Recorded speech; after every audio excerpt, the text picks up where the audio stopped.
ಇವತ್ತು ನಮ್ಮ ದೇಶದ ನಾಗರಿಕತೆ ಬೆಳೆದಂತೆಲ್ಲ ಹಣ ಅನ್ನುವಂಥದ್ದು ವಿವಿಧ ರೂಪಗಳನ್ನ ತಾಳಿ ಪ್ರಚಲಿತದಲ್ಲಿ ಬ್ಯಾಂಕ್ ವ್ಯವಹಾರ ಅನ್ನುವಂಥದ್ದು ಇವತ್ತು ಬಹಳ ಪ್ರಸಿದ್ಧಿಯನ್ನು ಪಡ್ಕೊಳ್ತಾ ಇದೆ. ಕೂತ್ಕೊಳ್ಳಿ.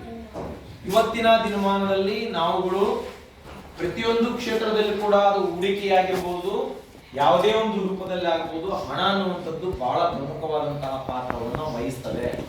ಆ ಹಣವನ್ನ ಬ್ಯಾಂಕ್ಗಳು ವಿವಿಧ ಸಾಲಗಳ ರೂಪದಲ್ಲಿ ಕೊಡುವುದರ ಮೂಲಕವಾಗಿ ಆರ್ಥಿಕ ಸದೃಢತೆಯನ್ನು ಬೆಳೆಸಲಿಕ್ಕೆ, ವಿವಿಧ ಆರ್ಥಿಕ ಚಟುವಟಿಕೆಗಳನ್ನ ಕೈಗೊಳ್ಳಲಿಕ್ಕೆ, ಜನಸಾಮಾನ್ಯರು ಕೂಡ ತಮ್ಮ ಒಂದು ವ್ಯಾಪಾರವನ್ನ ಅಥವಾ ವೃತ್ತಿಯನ್ನ ಬೆಳವಣಿಗೆ ಮಾಡಿಕೊಂಡು ಅದನ್ನ ಆರ್ಥಿಕವಾಗಿ ಲಾಭದಾಯಕವಾಗಿ ತೆಗೆದುಕೊಳ್ಳಲಿಕ್ಕೆ ಕೂಡ ಇವತ್ತು ಹಣ ಅನ್ನುವಂಥದ್ದಿದೆ.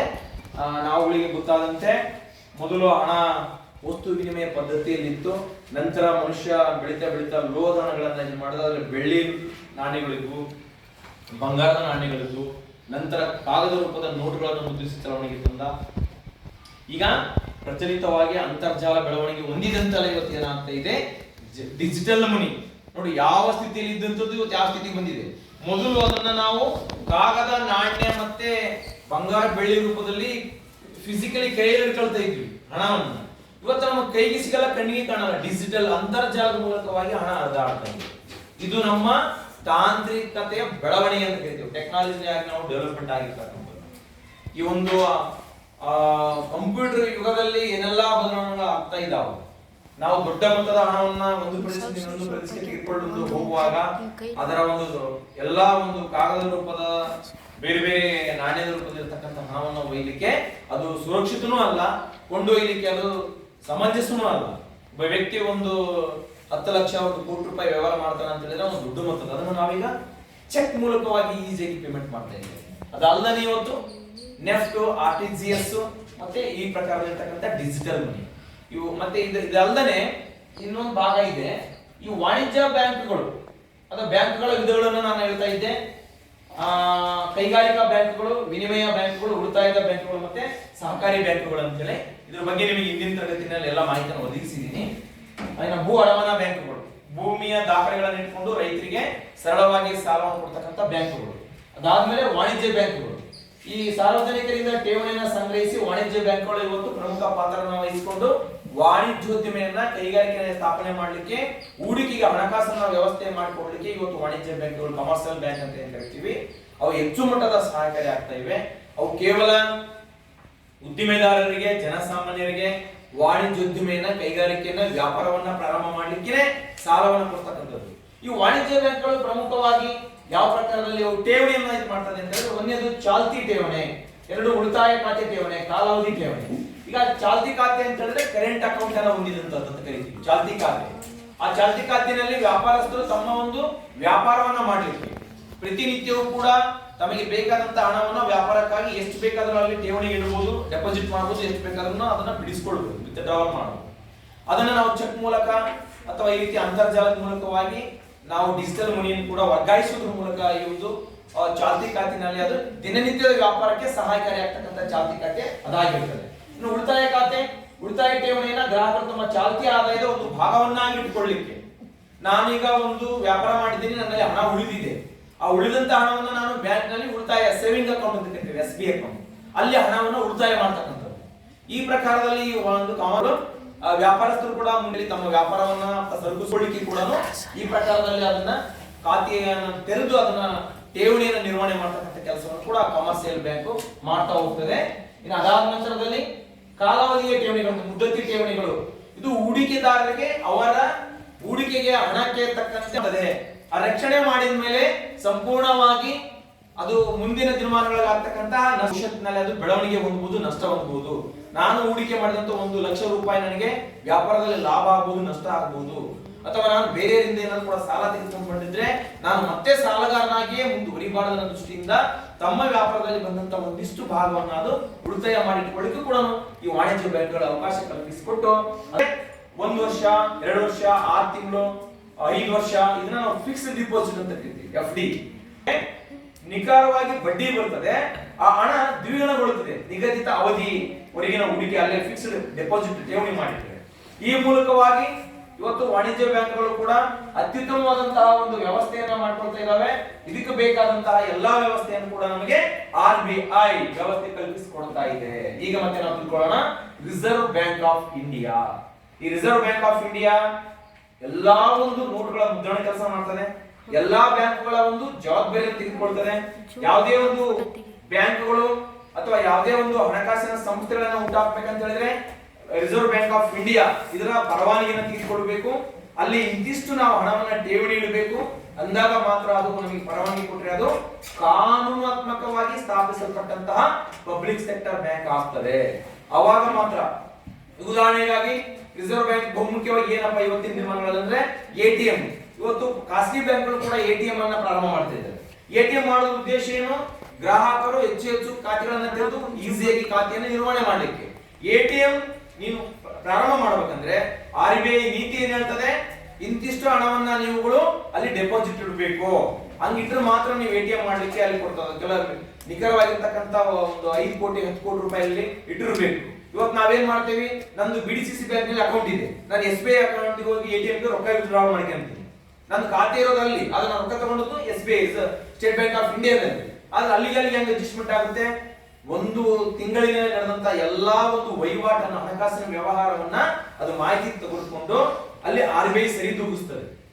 ನಿಮ್ಮ ಬ್ಯಾಂಕಿನಿಂದ ಎಷ್ಟು ಗ್ರಾಹಕರು ನಮ್ಮ ಬ್ಯಾಂಕಿನ ಖಾತೆ ಹಣವನ್ನು ವಿತ್ಡ್ರಾ ಮಾಡಿದ್ದಾರೆ ಅದನ್ನ ಅವರು ಇಂಟರ್ನಲ್ ಅಡ್ಜಸ್ಟ್ಮೆಂಟ್ ಮಾಡ್ಕೊಳ್ತಾರೆ. ಅದಕ್ಕೋಸ್ಕರನೇ ಹಣವನ್ನ ನಾವು ಅಲ್ಲಿ ಡೆಪಾಸಿಟ್ ಇಟ್ಟಾಗ ಮಾತ್ರ ನಾವು ATM automatic tiller machine ATM ಅಂತ ಹೇಳಿದೆ. Automatic tiller machine. ಈ ATM ಇವತ್ತಿನ ದಿನಮಾನದಲ್ಲಿ ಅನೇಕ ರೀತಿಯಾದಂತಹ ವ್ಯವಸ್ಥೆಯನ್ನ ಕಲ್ಪಿಸಿಕೊಡ್ತಾ ಇದೆ. ಮನುಷ್ಯ ಯಾವುದೇ ಹಣ ಇಲ್ಲದೆ ತನ್ನ ಜೋಬಿನಲ್ಲಿ ಒಂದು ಮೊಬೈಲ್ ಇಟ್ಕೊಂಡು ಹೋದ್ರು ಸಾಕು ನಾವು ಹಣವನ್ನು ವಿತ್ಡ್ರಾ ಮಾಡ್ಕೋಬಹುದು. ಅದಕ್ಕೆ ಸ್ಟೇಟ್ ಬ್ಯಾಂಕ್ ಆಫ್ ಇಂಡಿಯಾದ ಯೋನೋ ಕ್ಯಾಶ್ ಅಂತಕ್ಕಂಥ ಒಂದು ಆಪ್ ಮೂಲಕವಾಗಿ ನನ್ನಲ್ಲಿ ಏನು ATM ಇಲ್ಲ, ನನ್ನ ಮೊಬೈಲ್ ನಲ್ಲಿ ಒಂದು ಆಪ್ಷನ್ ಬರುತ್ತೆ. ಆ ಯೋನೋ ಕ್ಯಾಶ್ ಅನ್ನು ಟಚ್ ಮಾಡ್ತೀನಿ, OTP ಬರ್ತದೆ. ಆ OTP ತಗೊಂಡು ATM ಗೆ ಹಾಕ್ತೀನಿ, ಆ ವಿತ್ಡ್ರಾ ರೊಕ್ಕ ನನ್ನ ಕೈಯಾಗಿ ಬರ್ತದೆ. ನೋಡಿ ಇವತ್ತು ದಟ್ ಇಸ್ ವಾಟ್ ಡಿಜಿಟಲಿ. ನಾವು ಎಷ್ಟು ಇವತ್ತು ಮುಂದುವರೆದಿದ್ದೀವಿ ಅಂತ ಹೇಳಿದ್ರೆ ಮೊದಲೆಲ್ಲ ಏನಿತ್ತು ನಾವು ATM ಕಾರ್ಡ್ ಹಾಕ್ತಾ ಇದ್ವಿ. ಇವತ್ತು ಕಾರ್ಡ್ ಇಂದ ನಾವು ಕಾರ್ಡ್ಲೆಸ್ ಟ್ರಾನ್ಸಾಕ್ಷನ್ ಮಾಡಬಹುದು. ಆ ಯೋನೋ ಆಪ್ ಮೂಲಕ ನೀನು ಹಣವನ್ನು ಲಕ್ಷಾಂತರ ವರ್ಗಾಯಿಸಬಹುದು. ಇದು ಎಲ್ಲದೂ ಕೂಡ under the guidance of the Reserve Bank of India. Reserve Bank of India ಇವತ್ತು ಇರಲಿಲ್ಲ ಅಂತ ಹೇಳಿದ್ರೆ ನಮ್ಮ ದೇಶದ ಆರ್ಥಿಕತೆ ಆಗ್ಬಹುದು, ನಮ್ಮ ದೇಶದಲ್ಲಿರ್ತಕ್ಕಂಥ ಬ್ಯಾಂಕಿಂಗ್ ವ್ಯವಹಾರಗಳಾಗ್ಬಹುದು ಯಾವ ಕೂಡ ಯಶಸ್ಸನ್ನ ಕಾಣಲಿಕ್ಕೆ ಸಾಧ್ಯತೆ ಇರಲಿಲ್ಲ. ಹಾಗಾಗಿ ಇವತ್ತು ರಿಸರ್ವ್ ಬ್ಯಾಂಕ್ ಆಫ್ ಇಂಡಿಯಾ ಅನ್ನುವಂಥದ್ದು ಒಳ್ಳೆ ಉತ್ತಮ ಕೆಲಸವನ್ನು ಮಾಡ್ತಾ ಇದೆ. ದೇಶವನ್ನ ಬ್ಯಾಂಕಿನಲ್ಲಿ ಖಾತೆ ತೆರೆದಂತಹ ಖಾತೆದಾರರನ್ನ ಗ್ರಾಹಕರನ್ನು ಕೂಡ ರಕ್ಷಣೆ ಮಾಡಲಿಕ್ಕೆ ಕೂಡ ರಿಸರ್ವ್ ಬ್ಯಾಂಕ್ ತನ್ನದೇ ಆದಂತಹ ಕೆಲಸವನ್ನು ಮಾಡ್ತಾ ಇದೆ. ಹಣಕಾಸಿನ ಭದ್ರತೆಯನ್ನ ಮಾಡ್ತಾ ಇದೆ. ಇದು 1 ಏಪ್ರಿಲ್ 1935 ಸ್ಥಾಪನೆ ಆಗ್ತದೆ. 1 ಏಪ್ರಿಲ್ 1935. ನೋಡಿ, when was the RBI's existence? 1st April in the year of 1935. 1 April 1935 ಭಾರತೀಯ ರಿಸರ್ವ್ ಬ್ಯಾಂಕ್ ಸ್ಥಾಪನೆಗೊಂಡ ನಂತರ ಎಲ್ಲ ಬ್ಯಾಂಕರ್ಸ್ ಬ್ಯಾಂಕ್ ಆಗಿ ಕೆಲಸವನ್ನು ನಿರ್ವಹಿಸ್ತಾ ಇದೆ. ಇಡೀ ನಮ್ಮ ದೇಶದಲ್ಲಿ ಇರ್ತಕ್ಕಂತ private sector and public sector, ಖಾಸಗಿ ಮತ್ತೆ ಸಾರ್ವಜನಿಕ ಒಡೆತನದಲ್ಲಿರ್ತಕ್ಕಂಥ ಬ್ಯಾಂಕುಗಳ ಬ್ಯಾಂಕ್ ಆಗಿ ಒಂದು ಕಾರ್ಯವನ್ನು ನಿರ್ವಹಿಸ್ತಾ ಇದೆ. ಆ ರಿಸರ್ವ್ ಬ್ಯಾಂಕ್ ಆಫ್ ಇಂಡಿಯಾ ಒಳ್ಳೆಯ ಕೆಲಸ ಕಾರ್ಯಗಳನ್ನ ಮಾಡ್ತಾ ಇವತ್ತು ಬ್ಯಾಂಕ್ಗಳನ್ನ ಅದ ಹಣಕಾಸಿನ ಸುಸ್ಥಿತಿಯನ್ನ ನಿರ್ವಹಣೆ ಮಾಡೋದ್ರಿಂದ ಇವತ್ತು ನಾವು ಇದ್ದೇವೆ. ನಮ್ಮ ಹಣಕಾಸಲ್ಲಿ ದೋಖ ಆಗ್ತಾ ಇಲ್ಲ. ಇವತ್ತು ಖಾತೆಗಳನ್ನ ಹ್ಯಾಕ್ ಮಾಡ್ತಾರೆ ಅಂತರ್ಜಾಲದ ಮೂಲಕವಾಗಿ, ಇಂಟರ್ನೆಟ್ ಮೂಲಕ ಕೂತ್ಕೊಂಡು. ನಮ್ಮ ATM ಪಿನ್ ಅನ್ನ ಬದಲಾಯಿಸಬೇಕು ತಿಂಗಳದಾಗ ಒಮ್ಮೆ. ನಮ್ಮಲ್ಲಿರ್ತಕ್ಕಂಥದ್ದನ್ನ ನಾವು ಸೀಕ್ರೆಟ್ ಗಳನ್ನ ಯಾಕೆ ಬಿಟ್ಕೊಡ್ಬಾರ್ದು. ಯಾವುದೇ ಒಬ್ಬ ವ್ಯಕ್ತಿ ಇದ್ದಾಗ ನಮ್ಮ ಪಿನ್ ಗಳನ್ನ ಹಾಕಬಾರ್ದು. ಯಾಕೆ? ಅದು ನಮಗೆ ಮೋಸ ಆಗ್ಲಿಕ್ಕೆ.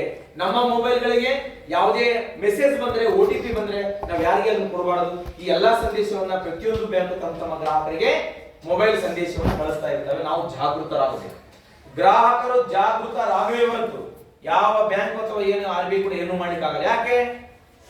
ಕೋಟ್ಯಾನುಗಟ್ಟಲೆ ಬ್ಯಾಂಕ್ ಅಕೌಂಟ್ಸ್ ಹೋಲ್ಡರ್ ಇರ್ತಾರೆ, ಪ್ರತಿಯೊಬ್ಬರನ್ನ ಕಾಂಟ್ಯಾಕ್ಟ್ ಮಾಡಕ್ಕಾಗತ್ತ RBI? ರಿಸರ್ವ್ ಬ್ಯಾಂಕಿನ ಗವರ್ನರ್ ಇದ್ರೆ ಪ್ರತಿಯೊಬ್ಬರನ್ನ ಮಾಹಿತಿ ಕೊಡಕ್ಕಾಗತ್ತ? ನಾವು ಕೊಟ್ಟಂತ ಇನ್ಸ್ಟ್ರಕ್ಷನ್ ಅನ್ನ ಫಾಲೋ ಮಾಡಬೇಕು. ಯಾವತ್ತೂ ಕೂಡ ಬ್ಯಾಂಕ್ ಯಾವುದೇ ಮಾಹಿತಿಯನ್ನು ಕೇಳುವುದಿಲ್ಲ. ನೀವು ಯಾರಿಗೂ ಕೂಡ OTP ಶೇರ್ ಮಾಡಬೇಡಿ, ಪಿನ್ ಶೇರ್ ಮಾಡಬೇಡಿ ಅಂತ ಮೆಸೇಜ್ ಬರ್ತಾವಲ್ಲ ಎಲ್ಲರಿಗೆ. ಅವು ಬಂದಾಗ ನಾವು ಜಾಗೃತರಾಗಬೇಕು. ನಿಮ್ಗೆ ಗೊತ್ತಿಲ್ಲ, ನಿಮ್ಮ ಅಪ್ಪ ಅಮ್ಮರಿಗೆ ಹೇಳಿ. ಯಾವುದೇ ಮೆಸೇಜ್ ಗಳಿಗೆ ಯಾರು ಫೋನ್ ಮಾಡ್ತಾರೆ ಸುಮ್ಮನೆ ನಾವಿಂಗ RBI ಬ್ಯಾಂಕ್ ನಿಂದ, ನಾವಿಂಗ SBI ಬ್ಯಾಂಕ್ ನಿಂದ, ನಾವಿಂಗ BDCC ಬ್ಯಾಂಕ್ ನಿಂದ ಫೋನ್ ಮಾಡ್ತಾ ಇದೀವಿ, ನಿಮ್ ATM ಎಕ್ಸ್ಪೈರಿ ಆಗ್ತಾ ಇದೆ, ಒಂದು OTP ಬರ್ತದೆ, ಹೇಳ್ರಿ ಅಂತ ಕಾಲ್ ಮಾಡ್ತಾರೆ. ನೀವು ಹೇಳ್ಬಿಡ್ತೀರಿ, ಅವಾಗ ನಿಮ್ಮ ಅಕೌಂಟ್ ಏನ್ ರೊಕ್ಕ ಹೋಗ್ಬಿಡ್ತದೆ. ಈಗ ಕೂಡ ಒಂದು ಹೊಸ ಸಿಸ್ಟಮ್ ಅನ್ನ ಕಂಡುಹಿಡಿದಿದ್ದಾರೆ. ನೀವು ಹಣವನ್ನ ವರ್ಗಾವಣೆ ಮಾಡುವಾಗ ಅದು ಮಿಸ್ ಆಗಿ ಒಂದು ಡಿಜಿಟ್ ನಿಂದ ಬೇರೆಯವರಿಗೆ ಪ್ರಕಾರ ರಾಂಗ್ ಆಗಿ ಹೋಗಿ ಬಿಡುತ್ತಂದ್ರೆ ಅದನ್ನ ಕಂಪ್ಲೇಂಟ್ ಕೊಟ್ಟು ಮತ್ತೆ ನಾವು ಅದನ್ನ ಹಣವನ್ನ ವಾಪಸ್ ತೆಗೆದುಕೊಳ್ಳೋದು. ನೀವೇನಾದ್ರೂ ಕೂಡ ಟ್ರಾನ್ಸಾಕ್ಷನ್ ಫೇಲ್ ಆದ್ರೆ ಎಟಿಎಂ ನಲ್ಲಿ ವಿತಿನ್ 3 ಅವರ್ಸ್ ನಿಮ್ಮ ಅಕೌಂಟ್ಗೆ ಅದು ರಿವರ್ಸ್ ಆಗುತ್ತೆ ಅಮೌಂಟ್. ನೀವು ಎಲ್ಲಿ ಕೂಡ ಅಮೌಂಟ್ ಕಟ್ಟಾದ್ರೂ ಕೂಡ ಮತ್ತೆ ನಷ್ಟ ಆಗೋದಿಲ್ಲ. ಇದು ಎಲ್ಲಾ ಮೇಲ್ವಿಚಾರಣೆಯನ್ನ ರಿಸರ್ವ್ ಬ್ಯಾಂಕ್ ಆಫ್ ಇಂಡಿಯಾ ಮಾಡುತ್ತೆ. ಪ್ರತಿಯೊಂದು ನಾವು ಹೋಗೋದೇ ಇಲ್ಲಿಗೆ ಕಂಪ್ಲೇಂಟ್ ಕೊಡ್ಲಿಕ್ಕೆ. ಈ ರೀತಿಯಲ್ಲಿ ಎಲ್ಲ ಇವತ್ತು ಡಿಜಿಟಲೈಸೇಷನ್ ಹೆಚ್ಚಿಗೆ ಡೆವಲಪ್ ಆದ್ರೆ ನಾವು ಡಿಜಿಟಲಿ ವ್ಯಾಪಾರ ಮಾಡಲಿಕ್ಕೆ ಒಂದೇ ಮೊಬೈಲ್, ಹೌದಿಲ್ಲ? ನಾವು ನಮ್ಮ ಮೊಬೈಲ್ ಇಂದ ಒಂದೇ ಒಂದು ಮೊಬೈಲ್ ನಂಬರ್ ಅನ್ನ ಲಿಂಕ್ ಮಾಡ್ತೀವಿ ಬ್ಯಾಂಕ್ ಅಕೌಂಟ್ಗೆ. ಅದರಿಂದ ಇವತ್ತು OTP ಬರ್ತದೆ, ನಾವು ಮೊಬೈಲ್ ಟು ಮೊಬೈಲ್ ಟ್ರಾನ್ಸ್ಫರ್ ಮಾಡ್ತೀವಿ, ಅಕೌಂಟ್ ಟು ಅಕೌಂಟ್ ಟ್ರಾನ್ಸ್ಫರ್ ಮಾಡ್ತೀವಿ, ಕಾರ್ಡ್ ಟು ಕಾರ್ಡ್ ಟ್ರಾನ್ಸ್ಫರ್ ಮಾಡ್ತೀವಿ, ನೆಫ್ಟ್ ಮಾಡ್ತೀವಿ, RTGS ಮಾಡ್ತೀವಿ, ಅಕೌಂಟ್ಗೆ ಡೆಪಾಸಿಟ್ ಮಾಡ್ತೀವಿ. ಇವೆಲ್ಲವೂ ಕೂಡ ಇತ್ತೀಚಿನ ದಿನಮಾನದಲ್ಲಿ ಬಂದಂತಹ ಹೊಸ ಪ್ರಕಾರದ ಹಣ ವರ್ಗಾಯಿಸುವಂತಹ ಕ್ರಮಗಳು. ಒಂದು ಖಾತೆಯಿಂದ ಇನ್ನೊಂದು ಖಾತೆಗೆ, ಒಬ್ಬ ವ್ಯಕ್ತಿಯಿಂದ ಇನ್ನೊಬ್ಬ ವ್ಯಕ್ತಿಯ ಖಾತೆ ಅಕೌಂಟ್ಗೆ ನಾವು ಕ್ಯಾಶ್ ಅನ್ನ ಡೆಪಾಸಿಟ್ ಮಾಡ್ತಕ್ಕಂಥದ್ದಾಗ್ಲಿ, ಅದನ್ನ ಅಂತರ್ಜಾಲದ ಮೂಲಕ ಕಳಿಸೋದಾಗ್ಲಿ, ಇದೆಲ್ಲದೂ ಕೂಡ ವ್ಯಾಪಾರವನ್ನ ವಿತ್ ಲೀಗಲಿ ಕಾನೂನಾತ್ಮಕವಾಗಿ ಮಾಡ್ತಾ ಹೋಗ್ತೀವಿ. ನಮ್ಮ permanent account number PAN number ನಮ್ಮ ಖಾತೆಗೆ ಕಡ್ಡಾಯವಾಗಿ ಲಿಂಕ್ ಆಗಿರಲೇಬೇಕು. ಬ್ಯಾಂಕ್ನಲ್ಲಿ 50,000ಕ್ಕಿಂತ ಹೆಚ್ಚು ನೀವು ಟ್ರಾನ್ಸಾಕ್ಷನ್ ಮಾಡಿದ್ರೆ ಕಂಪಲ್ಸರಿ ಪಾನ್ ಕಾರ್ಡ್ ಕೈಗಿಟ್ಕೊಂಡು ಹೋಗ್ಬೇಕು ಜೆರಾಕ್ಸ್. 50,000ಕ್ಕಿಂತ ಹೆಚ್ಚಿಗೆ ನೀವು ಡೆಪಾಸಿಟ್ ಮಾಡಲಿ ಅಥವಾ 1 ಲಕ್ಷ 2 ಲಕ್ಷ ಬಿಡಿಸ್ಕೊಳ್ಳಿ, ನಿಮ್ಮ Aadhaar card PAN card xerox ಅನ್ನ ಬ್ಯಾಂಕ್ ನಲ್ಲಿ ಕೇಳಿದ್ರೆ ನೀವು ಕೊಡಬೇಕು. ಯಾಕೆ? ನಿಮ್ಮ ಸುರಕ್ಷಿತ ದೃಷ್ಟಿಯಿಂದ ಅವ್ರು ನೀವು ಬ್ಯಾಂಕಿಗೆ ಕೊಟ್ಟದನ್ನ ಟ್ಯಾಲಿ ಮಾಡಿ ನೋಡ್ತಾರೆ, ನೀನು ಆ ಖಾತೆದಾರ ಹೌದು ಅಲ್ವೋ, ನೀನು ಆ ಬ್ಯಾಂಕಿನಲ್ಲಿ ಟ್ರಾನ್ಸಾಕ್ಷನ್ ಮಾಡ್ತಕ್ಕಂಥ ವ್ಯಕ್ತಿ, ನೀನು ಅದು ಹೌದು ಅಥವಾ ಬೇರೆ ವ್ಯಕ್ತಿಗೆ ಏನಾದ್ರು ರಾಂಗ್ ಆಗಿದೆನೋ, ಚೆಕ್ ಕೊಟ್ಟಂತಹ ಚೆಕ್ಕಿನ ರಚಕ ನಾನು ಹೇಳಿದ್ದೀನಿ ಮೊನ್ನೆ, ಓಕೆನಾ?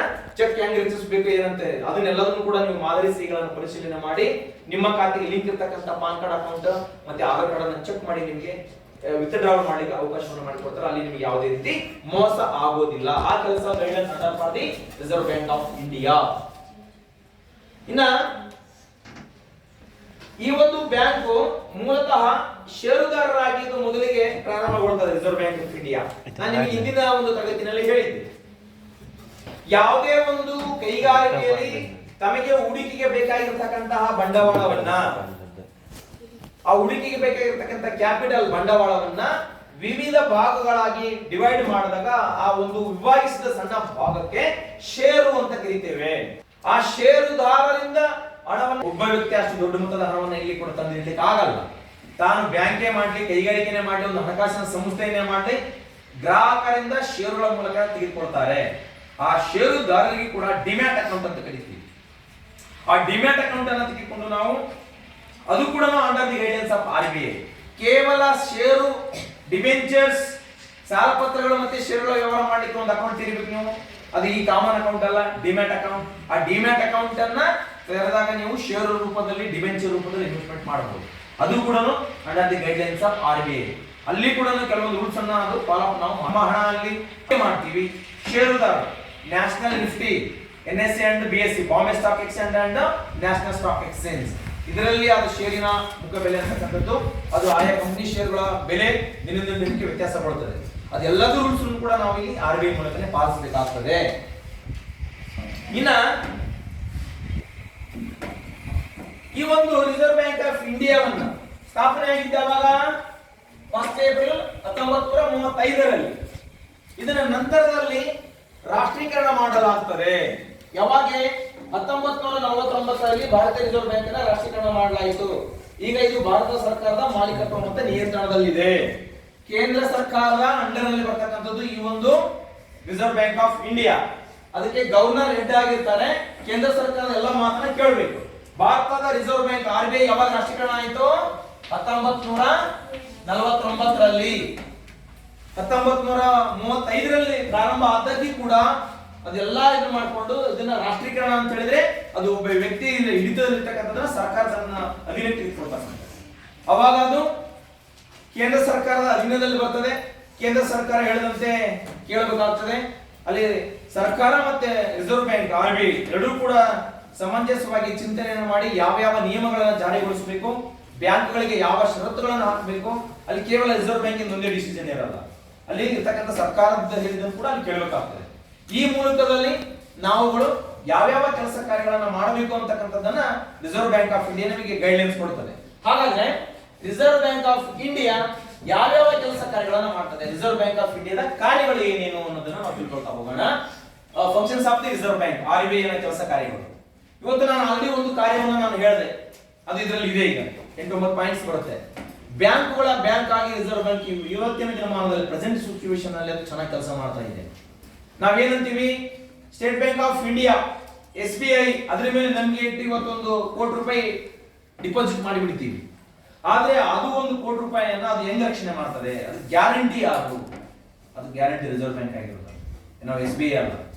SBI ಏನ್ ಮಾಡ್ತದೆ, ಇವತ್ತು ಇಡೀ ನಮ್ಮ ಭಾರತದ ಪಬ್ಲಿಕ್ ಸೆಕ್ಟರ್ ಬ್ಯಾಂಕ್ ಗಳಲ್ಲಿ ನಂಬರ್ 1 ಸ್ಥಾನದಲ್ಲಿರ್ತಕ್ಕಂಥದ್ದು SBI, State Bank of India. ಮೊದಲು ಸ್ಟೇಟ್ ಬ್ಯಾಂಕ್ ಆಫ್ ಮೈಸೂರು ಅಂತ ಕೇಳಿದ್ರೆ, State Bank of Hyderabad, State Bank of Trivandrum, ಇವು ಅನೇಕ ಬ್ಯಾಂಕ್ಗಳು ಕೂಡ ಇವತ್ತು 4-5 ಬ್ಯಾಂಕ್ಗಳು ಸೇರಿ ಇಡೀ ದೇಶದಲ್ಲಿರ್ತಕ್ಕಂಥ ಬ್ಯಾಂಕ್ಗಳು ಬೇರೆ ಬೇರೆ ರೀತಿಯಲ್ಲಿ ಹಂಚಿ ಹೋಗಿದ್ವು. ಅವುಗಳನ್ನ ಒಂದು ಮಾಡಿ ಇವತ್ತು ಸ್ಟೇಟ್ ಬ್ಯಾಂಕ್ ಆಫ್ ಇಂಡಿಯಾ ಅಂತ ಒಂದೇ ಮಾಡಿದ್ದಾರೆ. ಭಾರತದಲ್ಲಿ ಅತಿ ದೊಡ್ಡ bank state Bank of India, ಅತಿ ದೊಡ್ಡ ಉದ್ಯೋಗಗಳನ್ನು ಹೊಂದಿರುವಂತಹ ಬ್ಯಾಂಕ್ ಕೂಡ ಹೌದು. ಹೀಗಾದ್ರೆ ಈ ಒಂದು ರಿಸರ್ವ್ ಬ್ಯಾಂಕ್ ಆಫ್ ಇಂಡಿಯಾ ತಿಳ್ಕೊಳ್ತಾ ಹೋಗೋಣ. ಒಂದೇ ಕೆಲಸ ಏನಪ್ಪಾ ರಿಸರ್ವ್ ಬ್ಯಾಂಕ್ ಆಫ್ ಇಂಡಿಯಾದ್ದು ಅಂದ್ರೆ, ನೋಟುಗಳನ್ನ ಮುದ್ರಿಸಿ ಚಲಾವಣೆ ಮಾಡತಕ್ಕಂತ ಏಕಸ್ವಾಮ್ಯ ಹಕ್ಕನ್ನು ಹೊಂದಿದೆ. ಈ ಪ್ರಕಾರದ ಈ ಒಂದು ಕೆಲಸ ಮಾಡ್ತದೆ. ರಿಸರ್ವ್ ಬ್ಯಾಂಕ್ ಆಫ್ ಇಂಡಿಯಾದ ಮೊದಲನೇ ಕೆಲಸ ಏನು, ನೋಟು ಚಲಾವಣೆಯ ಏಕಸ್ವಾಮ್ಯ ಕಾರ್ಯ. ಯಾವ ರೀತಿ, ಭಾರತೀಯ ರಿಸರ್ವ್ ಬ್ಯಾಂಕ್ 2 ರೂಪಾಯಿ ಮತ್ತು ಅದಕ್ಕಿಂತ ಮೇಲ್ಪಟ್ಟಂತ ಮೌಲ್ಯದ ನೋಟುಗಳನ್ನು ಮುದ್ರಿಸಿ ಚಲಾವಣೆಗೆ ತರ್ತಕ್ಕಂಥ ಏಕಸ್ವಾಮ್ಯವನ್ನು ಪಡೆದಿದೆ. ಅದು ರೂಪಾಯಿ, 2 ರೂಪಾಯಿ, 5 ರೂಪಾಯಿ, 10 ರೂಪಾಯಿ, 20 ರೂಪಾಯಿ, 50 ರೂಪಾಯಿ ಮತ್ತೆ 100 ಮತ್ತೆ 500 ಮುಖಬೆಲೆಯ ನೋಟುಗಳನ್ನು ಮುದ್ರಿಸಿ ಚಲಾವಣೆಗೆ ತರುತ್ತದೆ. ನೋಡಿ, ಈ ರೀತಿಯಲ್ಲಿ ರಿಸರ್ವ್ ಬ್ಯಾಂಕು, ನಾನು ನಿಮಗೆ ಈ ಮೊದಲೇ ಹೇಳಿದ್ದೆ, ಪ್ರತಿಯೊಂದು ಮುದ್ರಣದ ಘಟಕಗಳು ಕೂಡ ಇಂತಿಷ್ಟು ಮೌಲ್ಯದ ನೋಟುಗಳನ್ನ ಮುದ್ರಿಸುತ್ತವೆ ಅಂತ ಹೇಳಿದ್ರೆ, ಅಷ್ಟು ಮೌಲ್ಯದ ಬಂಗಾರವನ್ನ, ಅಷ್ಟು ಮೌಲ್ಯದ ವಸ್ತುವನ್ನ ಆ ರಿಸರ್ವ್ ಬ್ಯಾಂಕ್ ಗೈಡ್ಲೈನ್ಸ್ ಅಂತೆ ನಾವು ಅದನ್ನ ಅಲ್ಲಿ ಠೇವಣಿಯಾಗಿ ಇಡಬೇಕು. ಇಟ್ಟಾಗ ಮಾತ್ರ ಅಷ್ಟು ಮೊತ್ತದ ನೋಟುಗಳನ್ನು ಮುದ್ರಿಸಿ ಚಲಾವಣೆ ತರಲಿಕ್ಕೆ ಅವಕಾಶ ಇರ್ತದೆ. ಇವತ್ತು ರಿಸರ್ವ್ ಬ್ಯಾಂಕ್ ಹೇಳಿದೆ ಅಂತೇಳಿ ನಾವು ಎಷ್ಟು ಬೇಕು ಅಷ್ಟು ಮೊತ್ತದ ಹಣವನ್ನು ಮುದ್ರಿಸಲಿಕ್ಕೆ ಅವಕಾಶ ಇರುವುದಿಲ್ಲ. ಈ ಒಂದು 2 ರೂಪಾಯಿ, 5 ರೂಪಾಯಿ, 10 ರೂಪಾಯಿ ಎಲ್ಲವನ್ನು ಕೂಡ ಅದು ಮುದ್ರಿಸಿ ಚಲಾವಣೆ ತರ್ತಕ್ಕಂಥ ಕೆಲಸ. ನೋಡಿ, ರಿಸರ್ವ್ ಬ್ಯಾಂಕ್ ಆಫ್ ಇಂಡಿಯಾ ಇವತ್ತಿನ ದಿನಮಾನದಲ್ಲಿ ಪ್ರತಿಯೊಂದು ಹಂತದಲ್ಲಿ ಕೂಡ ಹೂಡಿಕೆದಾರರನ್ನಾಗ್ಲಿ, ಷೇರುದಾರರನ್ನಾಗ್ಲಿ, ಖಾತೆದಾರರನ್ನಾಗ್ಲಿ ಪ್ರತಿಯೊಬ್ಬರನ್ನು ಕೂಡ ರಕ್ಷಿಸಿ ಅವರಿಗೆ ಸಪರೇಟ್ ಆದಂತಹ ಒಂದು ನೀತಿ ನಿಯಮಗಳನ್ನ, ಅವರಿಗೆ ಒಂದು ಸೂಚನೆಯನ್ನ, ಗೈಡ್ಲೈನ್ಸ್ ಅನ್ನು ಕೊಡ್ತಾ ಹೋಗ್ತದೆ. ನಾವುಗಳು ಬ್ಯಾಂಕಿನಲ್ಲಿ ಖಾತೆ ತೆರೆಯುವಾಗ ಗ್ರಾಹಕರು ಯಾವ ಸುರಕ್ಷಿತ ಕ್ರಮಗಳನ್ನು ಅನುಸರಿಸಬೇಕು. ನಾವು ಷೇರುದಾರರಾಗಿ ಬೇರೊಂದು ಕಂಪನಿಯ ಷೇರುಗಳನ್ನು ಖರೀದಿಸುವಾಗ ಆ ಷೇರಿನ ಮೇಲೆ ಲಾಭಾಂಶವನ್ನು ಗುರಿಯಾಗಿಟ್ಕೊಂಡು ನಾವು ಷೇರುಗಳನ್ನು ಖರೀದಿ ಮಾಡ್ತೀವಿ. ಆದ್ರೆ ಮುಂದೊಂದು ದಿನ ಆ ಕಂಪನಿಯ ಷೇರುಗಳ ಮುಖಬೆಲೆ ಕಡಿಮೆ ಆಗಬಹುದು, ಹೆಚ್ಚಾಗಬಹುದು. ಅವುಗಳೆಲ್ಲಾ ಗೈಡ್ಲೈನ್ಸ್ ಗಳನ್ನ, ನೀತಿ ನಿಯಮಗಳನ್ನ ನಾವು ಅಕ್ಸೆಪ್ಟ್ ಮಾಡ್ಕೊಂಡು ಹೋಗ್ಕೊಂಡು ಅವುಗಳನ್ನು ಖರೀದಿಸಬೇಕಂತಕ್ಕಂಥ ಗೈಡ್ಲೈನ್ಸ್ ಕೊಡ್ತದೆ. ಇಲ್ಲಿ 1 ರೂಪಾಯಿ ನೋಟನ್ನ ಸರ್ಕಾರ ಪರವಾಗಿ RBI ಮುದ್ರಿಸಿ ಚಲಾಯಿಸುತ್ತದೆ. ಅದಾಗಿ 1 ಅಥವಾ 2 ರೂಪಾಯಿಗಳ ನಾಣ್ಯ ಚಲಾವಣೆಗೆ ತರುವ ಹಕ್ಕನ್ನ ಕೇಂದ್ರ ಸರ್ಕಾರ ಹೊಂದಿರುತ್ತದೆ. 1 ರೂಪಾಯಿ ಮತ್ತೆ 2 ರೂಪಾಯಿ. ಇನ್ನುಳಿದಂತೆ ನಾವೆಲ್ಲ 10 ರೂಪಾಯಿ ಎಲ್ಲಾ ನೋಟುಗಳಲ್ಲಿ Reserve Bank of India governor ಸಹಿಯನ್ನು ನೋಡ್ತೀವಿ, ಹೌದಿಲ್ಲ? ಈ ಪ್ರಕಾರದ ಕಾರ್ಯವನ್ನ, ನೋಟುಗಳನ್ನ ಮುದ್ರಿಸಿ ಚಲಾವಣೆ ತರ್ತಕ್ಕಂಥ ಏಕಸ್ವಾಮ್ಯ ಅಧಿಕಾರವನ್ನ ರಿಸರ್ವ್ ಬ್ಯಾಂಕ್ ನಿರ್ವಹಿಸುತ್ತದೆ. ನೆಕ್ಸ್ಟ್, ಸರ್ಕಾರದ ಬ್ಯಾಂಕ್ ಆಗಿ ಕಾರ್ಯವನ್ನು ನಿರ್ವಹಿಸುತ್ತದೆ. RBI ಕೇಂದ್ರ ಮತ್ತು ರಾಜ್ಯ ಸರ್ಕಾರಗಳ ಠೇವಣಿಗಳನ್ನ ಸ್ವೀಕರಿಸುತ್ತದೆ. ಇದು ಸರ್ಕಾರದ ಪರವಾಗಿ ತೆರಿಗೆಗಳು, ಇತರ ದರಗಳ ಹಣವನ್ನು ಸಂಗ್ರಹಿಸುತ್ತದೆ. ಇದು ನಿರ್ದಿಷ್ಟ ಸೂಚನೆಯ ಮೇರೆಗೆ ಸರ್ಕಾರದ ಪರವಾಗಿ ಸಾರ್ವಜನಿಕರಿಗೆ ಹಣ ಸಂದಾಯ ಮಾಡುತ್ತದೆ. ರಿಸರ್ವ್ ಬ್ಯಾಂಕ್ ಆಫ್ ಇಂಡಿಯಾ ಸರ್ಕಾರಿ ಸಾಲ ಪತ್ರಗಳು ಮತ್ತು ಖಜಾನೆ ಹುಂಡಿಗಳನ್ನು ಮಾರಾಟ ಮಾಡುತ್ತದೆ ಮತ್ತು ಸರ್ಕಾರಕ್ಕೆ ಹಣಕಾಸು ಸಲಹೆಗಾರನಾಗಿ ಕಾರ್ಯವನ್ನು ನಿರ್ವಹಿಸುತ್ತದೆ. ನೋಡಿ, ಇವತ್ತು ಪ್ರತಿಯೊಬ್ಬ ಕೇಂದ್ರ ಮತ್ತು ರಾಜ್ಯ ಸರ್ಕಾರದ ಪರವಾಗಿ ಸರ್ಕಾರಕ್ಕೆ ನಾವೇನ್ ಕಟ್ತೀವಿ, ಆ ತೆರಿಗೆಯನ್ನ ಸಂಗ್ರಹಿಸತಕ್ಕಂತ ಕೆಲಸವನ್ನ ಬ್ಯಾಂಕ್ಗಳು ಮಾಡ್ತವೆ. ಇವತ್ತು ನಾವು ನೇರವಾಗಿ ರಿಸರ್ವ್ ಬ್ಯಾಂಕಿಗೆ ಕಟ್ತೀವಿ ಟ್ಯಾಕ್ಸ್, ಬ್ಯಾಂಕಿಗೆ ಹೋಗ್ತೀವಿ. ಬ್ಯಾಂಕಿಗೆ ಹೋಗಿ ಅಲ್ಲೊಂದು ಸರ್ಕಾರದ ಟ್ಯಾಕ್ಸ್ ಕಲೆಕ್ಟ್ ಮಾಡ್ತಕ್ಕಂಥ ಒಂದು ಅಕೌಂಟ್ ಇರುತ್ತೆ, ಆ ಅಕೌಂಟಿಗೆ ಜಮಾ ಮಾಡ್ತೀವಿ, ಹೌದಾ? ಆ ಮೂಲಕವಾಗಿ ಸರ್ಕಾರದ ಪರವಾಗಿ ಸಾಲ ಪತ್ರಗಳನ್ನ, ಹುಂಡಿಗಳನ್ನ, ಡಿಮಾಂಡ್ ಡ್ರಾಫ್ಟ್ ಗಳನ್ನ ಎಲ್ಲವನ್ನೂ ಕೂಡ ಅದು ಸಂಗ್ರಹಿಸಿ ಸರ್ಕಾರಿ ಖಾತೆಗೆ ವರ್ಗಾಯಿಸತಕ್ಕಂಥ ಕೆಲಸವನ್ನ ಸರ್ಕಾರದ ಬ್ಯಾಂಕ್ ಆಗಿ ಕಾರ್ಯವನ್ನ ರಿಸರ್ವ್ ಬ್ಯಾಂಕ್ ಆಫ್ ಇಂಡಿಯಾ ನಿರ್ವಹಿಸುತ್ತದೆ. ಇವತ್ತು ನಮಗೆಲ್ಲ ಸರ್ಕಾರಿ ನೌಕರಿಗೆ ಸಂಬಳ ಆಗೋದ್ರಿಂದ ಖಜಾನೆಯಿಂದ, ಸರ್ಕಾರದ ಇನ್ನೊಂದು ಖಜಾನೆ ಅಂತ ಹೇಳಿದ್ರೆ ಟ್ರೆಜರಿ ಅಂತ ಕರಿತೀವಿ. ಒಂದು ರೀತಿ ಲೋಕಲ್ ತಾಲೂಕು ಅಂತ ಜಿಲ್ಲಾ ಖಜಾನೆ, ತಾಲೂಕಾ ಖಜಾನೆ ಅಂತ ಬರುತ್ತೆ. ಅಲ್ಲಿ ತಾಲೂಕಿನ ಬರ್ತಕ್ಕಂಥ ಎಲ್ಲಾ ಸರ್ಕಾರಿ ನೌಕರ ಸಂಬಳ ಆಗೋದು ಖಜಾನೆ. ಎಲ್ಲಾ ಬಂದು ತಾಲೂಕ್ ಪಂಚಾಯತಿ ಓಕೆನಾ, ಜಿಲ್ಲಾ ಪಂಚಾಯತಿಯಿಂದ ಜಿಲ್ಲಾ ಖಜಾನೆಯಲ್ಲಿ ಇರ್ತದೆ. ಇದೆಲ್ಲದೂ ಕೂಡ ಸರ್ಕಾರದ ಹಣವನ್ನಲ್ಲಿ ಸಂಗ್ರಹಣೆ ಮಾಡಿ ಅದನ್ನ ಕೊಟ್ಟು ಎಲ್ಲ ಮಾಡಿ ಸರ್ಕಾರದ ಪರವಾಗಿ ಏನೇ ಅನುದಾನಗಳು ಬಂದ್ರು ಕೂಡ ಅದಕ್ಕೆ ಅಲ್ಲಿ ಹೋಗ್ತದೆ. ಅದಕ್ಕೊಬ್ಬ ಪ್ರತಿಯೊಂದು ಆಫೀಸ್ಗಳಲ್ಲಿ ಒಬ್ಬರು DDO ಅಂತಾರೆ, ಡ್ರಾಯಿಂಗ್ ಆಫೀಸರ್ ಅಂತ ಇರ್ತಾರೆ. ಅವ್ರ ಮೂಲಕವಾಗಿ ಅದು ಅಲ್ಲಿ ವೇತನ ಪಾವತಿ ಆಗ್ತದೆ. ಅಲ್ಲಿ ನೇರವಾಗಿ ಸರ್ಕಾರನೇ ನಮಗೆ ಹಣಕಾಸನ್ನು ಕೊಡೋದಿಲ್ಲ, ಖಜಾನೆ ಮೂಲಕ ಮಾಡ್ತದೆ. ಅಂದ್ರೆ ಸರ್ಕಾರದ ಪರವಾಗಿ ಅದು ಕೂಡ under the guidelines of reserve Bank of India.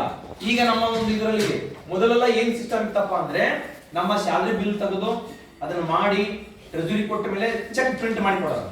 ಆ ಚೆಕ್ ಅನ್ನ ತೆಗೆದುಕೊಂಡು ಹೋಗಿ ನಾವು ಪೂರ ಏನ್ ಮಾಡ್ತಿದ್ವಿ ಅದನ್ನ ಆ ಬ್ಯಾಂಕ್ ನಲ್ಲಿ ನಮ್ಮ ಖಾತೆಗೆ ಎಷ್ಟು ಜಮಾ ಆಗಬೇಕಾಗಿತ್ತು ಅಷ್ಟನ್ನ ಅದು ಅಕೌಂಟಿಗೆ ಹಾಕ್ತಾ ಇತ್ತು. ಈಗ ಏನಾಗಿದೆ ಸಿಸ್ಟಮ್ ಅಂದ್ರೆ, ನಮ್ದು ಆನ್ಲೈನ್ ನಲ್ಲಿ ಈಗ ಸ್ಯಾಲರಿ ಬಿಲ್ K2 ಅಂತ ಮಾಡಿದ್ದಾರೆ, ಖಜಾನಾ 2 ಅಂತ ಹೇಳಿ. ಆ ಮೂಲಕ ಮಾಡಿದ್ರೆ ಬೆಂಗಳೂರಿನಿಂದನೇ ಅದು ನೋಡಿ ಹೆಂಗಿದೆ ಸಿಸ್ಟಮ್.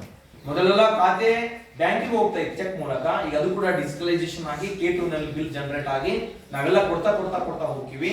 ಆ ಮೂಲಕವಾಗಿ ಈ ಸಿಸ್ಟಮ್ ಎಲ್ಲ ಏನಾಗ್ತಾ ಹೋಗ್ತದೆ ಅಂದ್ರೆ, ಇವತ್ತು ನಾವೇನು ವ್ಯವಸ್ಥೆಯನ್ನ ಬಳಸ್ತಾ ಇದ್ದೀವಿ ಅಂತರ್ಜಾಲವನ್ನು, ಈ ಮೂಲಕ ಬದಲಾಗ್ತದೆ. ಹಾಗಾಗಿ ರಿಸರ್ವ್ ಬ್ಯಾಂಕ್ ಆಫ್ ಇಂಡಿಯಾ ಸರ್ಕಾರದ ಬ್ಯಾಂಕ್ ಆಗಿ ಕಾರ್ಯವನ್ನು ನಿರ್ವಹಿಸ್ತಾ ಇದೆ. ಇನ್ನ ಬ್ಯಾಂಕುಗಳ ಬ್ಯಾಂಕ್ ಆಗಿ ಕಾರ್ಯವನ್ನು ನಿರ್ವಹಿಸ್ತಾ ಇದೆ. ನಾನು ಇಲ್ಲಿವರೆಗೆ ಅದನ್ನ ಹೇಳಿದೆ, ಅಲ್ಲಿ ಫಂಕ್ಷನ್ ಅಲ್ಲಿ ಬಂದಿದೆ. ದೇಶದಲ್ಲಿರುವ ಎಲ್ಲಾ ಬ್ಯಾಂಕ್ಗಳನ್ನು ನಿಯಂತ್ರಿಸುತ್ತದೆ. The control of all the banks, it may be commercial bank, public sector bank, private sector bank, all the financial institution under the control of the Reserve Bank of India. ಭಾರತದ reserve bank ಎಲ್ಲಾ ಬ್ಯಾಂಕ್ಗಳನ್ನು ನಿಯಂತ್ರಿಸತಕ್ಕಂತ ಕೆಲಸ ಮಾಡ್ತದೆ. ಆ ಬ್ಯಾಂಕ್ಗಳಿಗೆ ಸಂಪೂರ್ಣ guidance ಕೊಡ್ತದೆ. ಅದಾದ ನಂತರದಲ್ಲಿ ಬ್ಯಾಂಕ್ಗಳಿಗೆ ಹೆಚ್ಚುವರಿ ಹಣದ ಅವಶ್ಯಕತೆ ಇದ್ದಾಗ ಅವುಗಳನ್ನು RBI ಮೂಲಕ ಸಾಲ ಒದಗಿಸುತ್ತದೆ. ಒಂದು ಬ್ಯಾಂಕು ತಾನು ಅನೇಕ ಗ್ರಾಹಕರಿಗೆ ಹೆಚ್ಚು ಮೊತ್ತದಲ್ಲಿ ಸಾಲ ಕೊಟ್ರೆ ಆ ಬ್ಯಾಂಕಿಗೆ ಹಣಕಾಸಿನ ವ್ಯವಸ್ಥೆ ಬೇಕಾಗ್ತಂದ್ರೆ RBI ಅವರ ಬ್ಯಾಂಕ್ಗಳಿಗೆ ಸಾಲ ಕೊಡ್ತದೆ. ಬ್ಯಾಂಕ್ ಏನ್ ಮಾಡ್ತದೆ, ಬಡ್ಡಿ ರೂಪದಲ್ಲಿ ಸಾಲ ಕೊಟ್ಟು ಹಣವನ್ನ ಬೆಳೆಸ್ತದೆ. ಬಂದಂತ ಎಲ್ಲಾ ಲಾಭಾಂಶ ಎಲ್ಲ ಪಬ್ಲಿಕ್ ಸೆಕ್ಟರ್ ಬ್ಯಾಂಕ್ ನ ಹಿಡಿತದಲ್ಲಿರ್ತದೆ, ಕೇಂದ್ರ ಸರ್ಕಾರದಲ್ಲಿ ಇರ್ತದೆ. ಅದು ಸರ್ಕಾರ, ಪಬ್ಲಿಕ್ ಸೆಕ್ಟರ್ ಅಂದ್ರೆ ಸರ್ಕಾರಿ ಸ್ವಾಮ್ಯಕ್ಕೆ ಒಳಗಾಗಿರ್ತಕ್ಕಂಥದ್ದು ಅಂತ ಅರ್ಥ. ಪಬ್ಲಿಕ್ ಸಾರ್ವಜನಿಕ, ಕನ್ನಡದಲ್ಲಿ ಸಾರ್ವಜನಿಕ ರಂಗದ ಬ್ಯಾಂಕ್ ಅಂತ ಕರೀತೀವಿ. That is called undertaken by the government. Private sector means ಖಾಸಗಿ ಒಡೆತನಕ್ಕೆ ಒಳಪಟ್ಟಂತದ್ದು. ಯಾವುದು?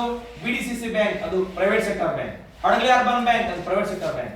State Bank of India, SBI, SBH, Canara bank, ಓಕೆನಾ, ICICI ಬ್ಯಾಂಕ್, ಇವೆಲ್ಲವೂ ಫಸ್ಟ್ ಐಡಿಯಲ್ ಬ್ಯಾಂಕ್ ಅಂತ ಆಗಿದೆ, ಅದು ಪ್ರೈವೇಟ್ ಸೆಕ್ಟರ್ ಬ್ಯಾಂಕ್.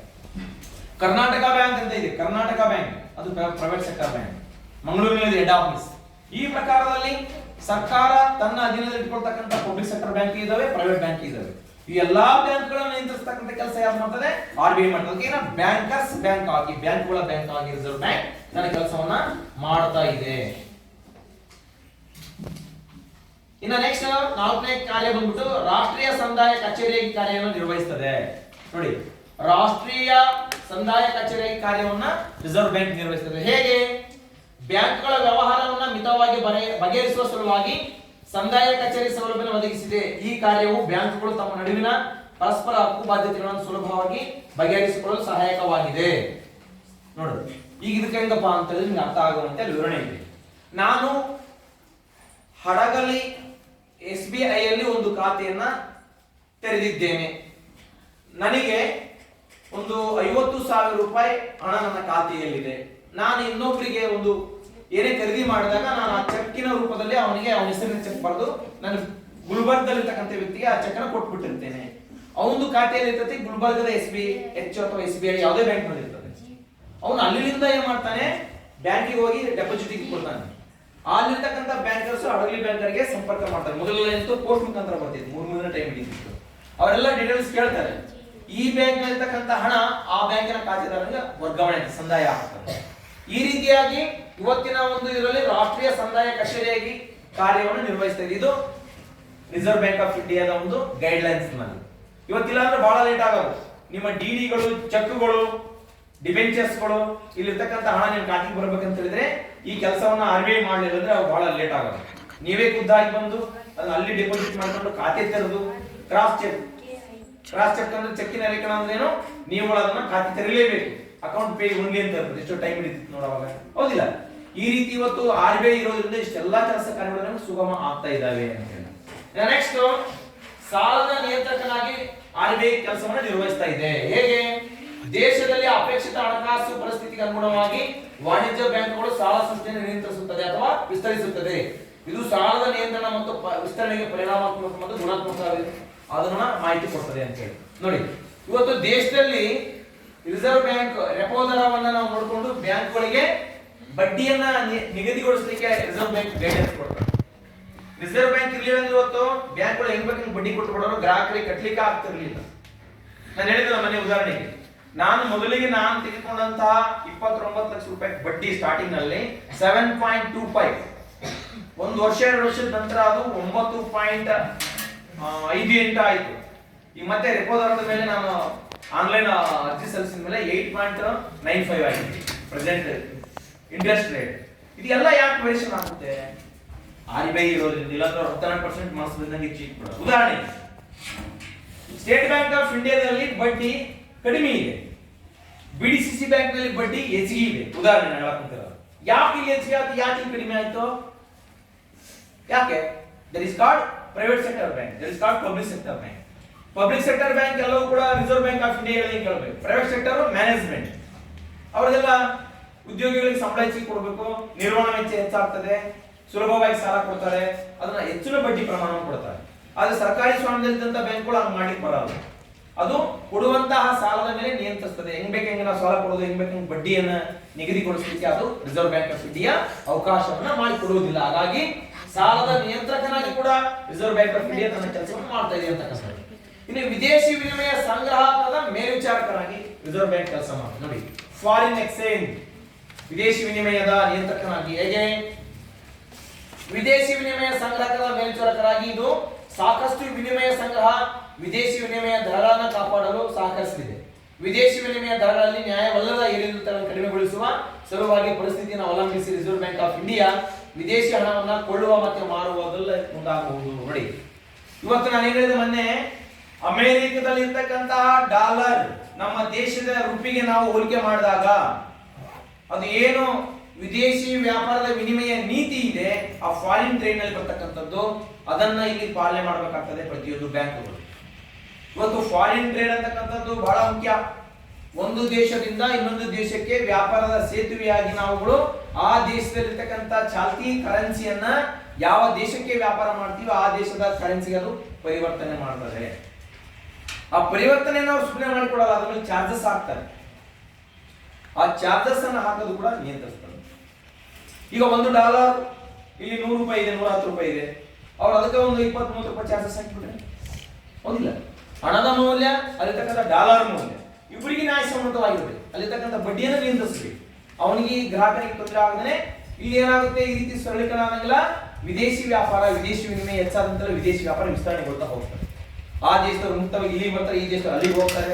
ಇದೇನಾಗುತ್ತೆ, ದೇಶಗಳ ನಡುವೆ ಸಂಬಂಧವನ್ನ ಬೆಸೆಯುವುದರ ಮೂಲಕವಾಗಿ ಆರ್ಥಿಕತೆಯ ಚಟುವಟಿಕೆಗಳನ್ನು ಹೆಚ್ಚಿಸಲಿಕ್ಕೆ ಇದು ಸಹಾಯಕ ಆಗೋದ್ರಿಂದ ಇದನ್ನು ನಿಯಂತ್ರಿಸತಕ್ಕಂಥ ಕೆಲಸಗಳು ಯಾರು ಮಾಡ್ತದೆ?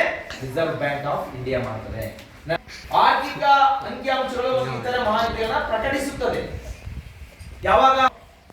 ಹಣಕಾಸಿನ ವರ್ಷ ಅಂತ ಹೇಳಿದ್ದೆ ನಾನು. ಹಣ ಪ್ರಾರಂಭ ಆಗತ್ತೆ ಮಾರ್ಚ್. ಒಂದು ವರ್ಷದ ಹಣಕಾಸಿನ ವರ್ಷ ಅಂದ್ರೆ ಏಪ್ರಿಲ್ 1 ನಿಂದ 31 ಮಾರ್ಚ್ ವರೆಗೆ ಕೂಡ ನಾವೇನು ಆರ್ಥಿಕ ವ್ಯವಹಾರವನ್ನು ಕೈಗೊಂಡ್ವಿ ಅಂತಕ್ಕಂಥ ಅಂಕಿಅಂಶಗಳು ಪ್ರತಿಯೊಬ್ಬ ಗ್ರಾಹಕರು ಅಥವಾ ಬ್ಯಾಂಕಿಂದು ಕೈಗಾರಿಕೆಗಳು ಎಲ್ಲದನ್ನು ಕೂಡ ಆರ್ಥಿಕ ಮತ್ತು ಹಣಕಾಸು ವಿಷಯಗಳಿಗೆ ಸಂಬಂಧಿಸಿದಂತೆ ಅಂಕಿಅಂಶಗಳನ್ನ RBI ಸಂಗ್ರಹಣೆ ಮಾಡ್ತದೆ ಮತ್ತು ಕಾಲಕಾಲಕ್ಕೆ ಅದು ಪ್ರಕಟಿಸುತ್ತದೆ. ಇದು ಹಣ ಮತ್ತೆ ಹಣಕಾಸಿನ ಸ್ಥಿತಿಗಳು, ರಾಜ್ಯ ಹಣಕಾಸು ಅಂಕಿಅಂಶಗಳನ್ನ ಕಿರುಹೊತ್ತಿಗೆ ಮುಂತಾದವುಗಳ ಮೂಲಕ ಇದು ಪ್ರಕಟಿಸುತ್ತದೆ ಅಂತ. ನಮ್ಮ ದೇಶದ ಬ್ಯಾಂಕಿಂಗ್ ವ್ಯವಸ್ಥೆಯಲ್ಲಿ ಏನೇನು ಹಣಕಾಸಿನ ಒಂದು ವಿಷಯಗಳಿವೆ ಅದಕ್ಕೆ ಸಂಬಂಧಪಟ್ಟಂತೆ ಒಂದು ಬುಕ್ ಅನ್ನ ಪ್ರಿಂಟ್ ಮಾಡಿ ಅದು ಎಲ್ಲಾ ಬ್ಯಾಂಕ್ಗಳಿಗೆ ಹಂಚುತ್ತದೆ. ನೀವು ಹೋಗಿ ನೋಡಿ, ಬ್ಯಾಂಕ್ ನಲ್ಲಿ ಒಂದು ಟೇಬಲ್ ಹಾಕಿಬಿಟ್ಟಿರ್ತಾರೆ, ರಿಸರ್ವ್ ಬ್ಯಾಂಕ್ ಆಫ್ ಇಂಡಿಯಾ ಒಂದು ಮಾಹಿತಿ ಅಂತೆ ಅಂತ ಬರೆದು ಅಲ್ಲಿ ಏನೇನು ವ್ಯವಸ್ಥೆ ಏನೇನು ಅಂತೆಲ್ಲ ಗೈಡೆನ್ಸ್ ಅನ್ನ ಹಾಕಿರ್ತಾರೆ. ಅದು ರಿಸರ್ವ್ ಬ್ಯಾಂಕ್ ಹೇಳಿದಂತ ನೀತಿ ಎಲ್ಲ ಸಾರ್ವಜನಿಕರಿಗೆ ಗೊತ್ತಾಗಬೇಕನ್ನೋ ಉದ್ದೇಶದಿಂದ ಆರ್ಥಿಕ ಅಂಶಗಳನ್ನ ಕಾಲ ಕಾಲಕ್ಕೆ ಸಂಗ್ರಹಿಸುವಂತ ಕೆಲಸವನ್ನ ರಿಸರ್ವ್ ಬ್ಯಾಂಕ್ ಆಫ್ ಇಂಡಿಯಾ ಮಾಡ್ತಾ ಇದೆ. ಇದರಿಂದ ನಮಗೆ ಏನ್ ಲಾಭ ಆಗ್ತಾ ಇದೆ? ನಮ್ಮ ದೇಶ ಆರ್ಥಿಕವಾಗಿ ಎಷ್ಟು ಸದೃಢವಾಗ್ತಾ ಇದೆ, ನಮ್ಮ ದೇಶ ಆರ್ಥಿಕವಾಗಿ ಎಷ್ಟು ವೇಗತೆಯಲ್ಲಿ ಬೆಳೀತಾ ಇದೆ. Throughout the world India is the economically rapidly developing country, ಅಭಿವೃದ್ಧಿಗೊಳ್ಳುತ್ತಿರುವ ರಾಷ್ಟ್ರ. ಯಾಕೆ ಆಗ್ತಾ ಇದೆ ಅಂದ್ರೆ depending upon the statistics data of the collecting in the Reserve Bank of India. ಭಾರತೀಯ ರಿಸರ್ವ್ ಬ್ಯಾಂಕ್ ಸಂಗ್ರಹಣೆ ಮಾಡ್ತಕ್ಕಂಥ ಅಂಕಿಅಂಶಗಳು ಕೂಡ ಗೊತ್ತಾಗ್ತದೆ. ಇನ್ನ ಬ್ಯಾಂಕಿಂಗ್ ಹವ್ಯಾಸದ ಅಭಿವೃದ್ಧಿ, ಬ್ಯಾಂಕಿಂಗ್ ಹವ್ಯಾಸದ ಅಭಿವೃದ್ಧಿ ಕೆಲಸವನ್ನು ಮಾಡ್ತಾರೆ. ಹೇಗೆ? ಜನರಲ್ಲಿ ಬ್ಯಾಂಕಿಂಗ್ ವ್ಯವಹಾರವನ್ನು ಹವ್ಯಾಸವನ್ನು ಅಭಿವೃದ್ಧಿಗೊಳಿಸತಕ್ಕಂಥ ಕೆಲಸವನ್ನು ಮಾಡ್ತದೆ. ಸಾಂಸ್ಥೀಕರಣಗೊಳ್ಳುತ್ತದೆ. ಬ್ಯಾಂಕ್ ಪ್ರದೇಶದಲ್ಲಿ ಬ್ಯಾಂಕಿಂಗ್ ಕಲ್ಪಿಸ್ತದೆ, ಬ್ಯಾಂಕ್ ರಹಿತ ಪ್ರದೇಶದಲ್ಲಿ ಬ್ಯಾಂಕಿಂಗ್ ಅನ್ನು ಕಲ್ಪಿಸಿಕೊಡ್ತಾರೆ. ಈಗ ನಿಮ್ಮ ಉದಾಹರಣೆ, ನಿಮ್ಮೂರಲ್ಲಿ ಇಂಡಿಯಾ ಒನ್ ಅಂತ ಒಂದು ಎಟಿಎಂ ಇದೆ, ನೋಡಿದ್ದೀರಾ? ಅಲ್ಲಿ ಇದೆ. ಅದು ಇಂಡಿಯಾ ಒನ್ ಎಟಿಎಂ ಉದ್ದೇಶ reserve banking. Hadagali bus stand ಅಲ್ಲಿ ಒಂದು ಎಟಿಎಂ ಇದೆ. ಜನಸಾಮಾನ್ಯರಿಗೆ ಎಲ್ಲಿ ಬ್ಯಾಂಕಿಂಗ್ ವ್ಯವಸ್ಥೆ ಇರೋದಿಲ್ವೋ ಅಂತಲ್ಲಿ ಜನಸಾಮಾನ್ಯರಿಗೆ ಕೂಡ ಆರ್ಥಿಕ ಒಂದು ಇದನ್ನು ಬೆಳೆಸ್ತಕ್ಕ ಹವ್ಯಾಸ ಬೆಳೆಸ್ತಕ್ಕಂಥದ್ದು. ಯಾರಿಗೆ ಬ್ಯಾಂಕಿನ ನಾಲೆಜ್ ಗೊತ್ತಿಲ್ಲ, ಈಗೆಲ್ಲ ಮೊಬೈಲ್ ಬ್ಯಾಂಕಿಂಗ್ ಇದೆ, ಮೊಬೈಲ್ ಎಟಿಎಂ ಇದೆ, ನಿಮ್ಮ ಮನೆ ಮುಂದೆ ಬರ್ತಾರೆ, ನೀವೆಲ್ಲ ಬಿಡಿಸ್ಕೋಬಹುದು. ಹೌದು, ನೀವು ಖಾತೆ ತೆಗಿಬೇಕಾ, ಎಲ್ಲಿ ಬ್ಯಾಂಕ್ಗಳಲ್ಲಿ ಇದು ಇಲ್ವಾ, ಅದೆಲ್ಲದೂ ಕೂಡ ಜನಸಾಮಾನ್ಯರಿಗೆ ಹಾಕಬೇಕು. ಮತ್ತೆ ಇದಕ್ಕೆ ಏನಂದ್ರೆ ಬ್ಯಾಂಕಿಂಗ್ ಹವ್ಯಾಸವನ್ನು ಅಭಿವೃದ್ಧಿಗೊಳಿಸ್ತಕ್ಕಂಥ ಕೆಲಸ ಮಾಡ್ತಾರೆ. ಅಂದ್ರೆ ಈಸಿಯಾಗಿ ನೋಡಿ, ಈಗ ಮಹಿಳೆಯರಿಗೆ ಒಂದು ಜನಧನ್ ಖಾತೆ ಮಾಡಿದ್ರೆ ಉಚಿತವಾಗಿ 5,000 ರೂಪಾಯಿ ಅಕೌಂಟಿಗೆ ಬರ್ತದೆ ಅಂತ ಹೇಳಿ ಉಚಿತವಾಗಿ ಅವಾಗೆಲ್ಲ ಮಾಡ್ತಾ ಇದ್ರು. ಜನಧನ್ ಖಾತೆ ಅಂತ ಹೇಳಿ ಜೀರೋ ಅಕೌಂಟ್ ಬ್ಯಾಲೆನ್ಸ್ ನಲ್ಲಿ ಒಂದು ಖಾತೆ ಅಂತ ಇರ್ತಕ್ಕಂಥದ್ದು. ಅಲ್ಲಿ ಮಹಿಳೆಯರಲ್ಲಿ ಉಳಿತಾಯದ ಮನೋಭಾವನೆಯನ್ನು ಬೆಳೆಸಲಿಕ್ಕೆ ಮಾಡಿ.